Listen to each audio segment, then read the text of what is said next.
Hello mga batang mag-aaral. May kaibigan ka ba na nasa malayo? Naranasan mo na bang sabihing, sana makausap ko siya ulit?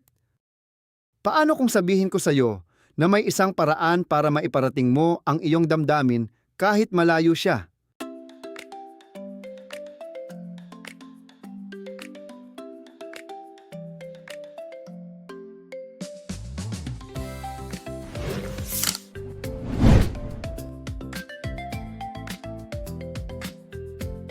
Sa araw na ito, matututunan natin ang pagsulat ng liham pangkaibigan, pangungumusta, paggamit ng pang-abay na panang-ayon at panalungat, at ang kahalagahan ng pakikipag-ugnayan sa kaibigan.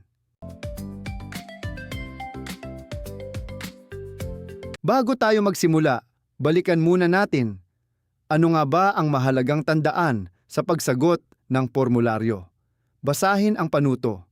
Sumulat ng malinaw. Kumpletuhin ang impormasyon. Tama, mahalaga ang pagiging maingat sa pagsulat dahil gagamitin din natin ito sa liham.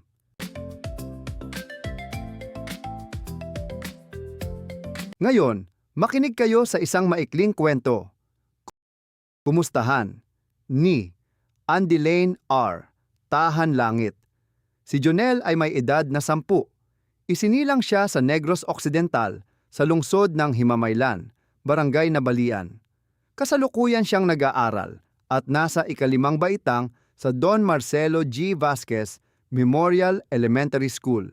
Ganado laging pumasok sa paaralan si Jonel sapagkat lagi niyang kasabay sa pagpasok ang kanyang matalik na kaibigang si Endong at hindi talaga sila mapaghihiwalay. Mula kinder hanggang ika-5 baitang ay magkaklase na ang dalawa. Isang umaga, habang magkatabi sa silid-aralan ang matalik na magkaibigan, ay may sinabi si Endong na nakapagpalungkot ng labis kay Jonel. Nel, pupunta na raw kami sa Maynila, sabi ni nanay at tatay.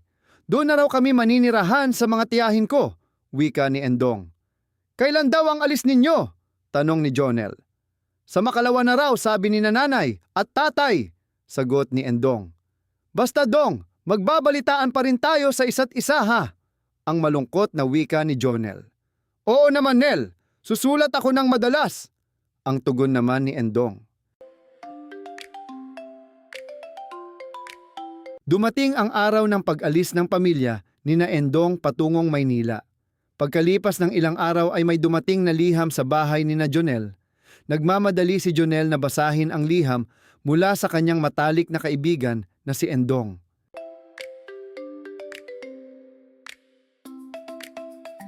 Basahin ang sulat ni Endong.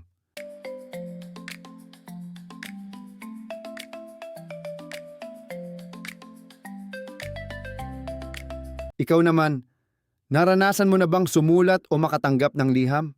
Ano ang naramdaman mo? Ang liham na natanggap ni Jonel ay isang liham pangkaibigan. Ito ay ginagamit sa pangungumusta, pagbabahagi ng karanasan, pagpapakita ng damdamin. Mga bahagi ng liham, petsa at address, bating panimula, mahal kong kaibigan. Katawan ng liham, pangwakas, nagmamahal. Ayon sa ating aralin, ito ay isang uri ng transaksyonal na teksto. Ibig sabihin, nakikipag-ugnayan tayo sa ibang tao.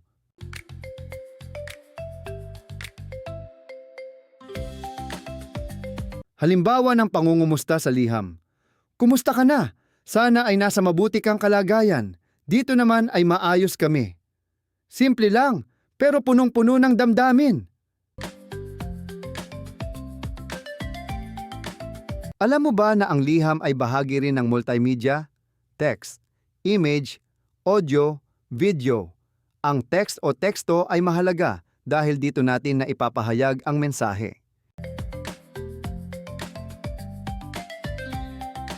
Ngayon naman, pag-usapan natin ang pang-abay. Ito ay salitang naglalarawan ng kilos. Dalawang uri na ating tututukan. Isa, pang-abay na panang-ayon. Nagpapakita ng pagsang-ayon, gaya ng Oo, opo, talaga, tiyak. Halimbawa, oo, sasama ako sa iyo. Pangalawa, pang-abay na panalungat. Nagpapakita ng pagtanggi, gaya ng hindi, huwag, ayaw. Halimbawa, hindi ako papayag. Ginagamit ito upang ipakita kung tayo ay sumasang-ayon o tumututol. Subukan natin. Blank, tutulong ako sa iyo. Blank, ako pupunta.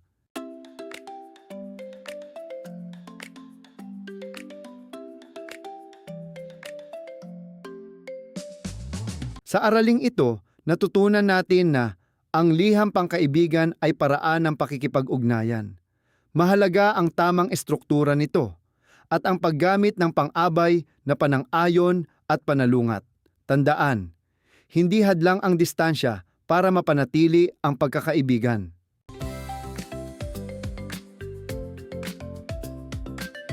Ngayon, ikaw naman, sumulat ng liham para sa iyong kaibigan at gamitin ang mga pang-abay na natutunan natin. Kung nagustuhan mo ang araling ito, huwag kalimutang mag-like, share at subscribe. Hanggang sa susunod na aralin, paalam! Ngayon subukan natin ang ating mga natutunan sa pagsagot sa mga gawaing ito.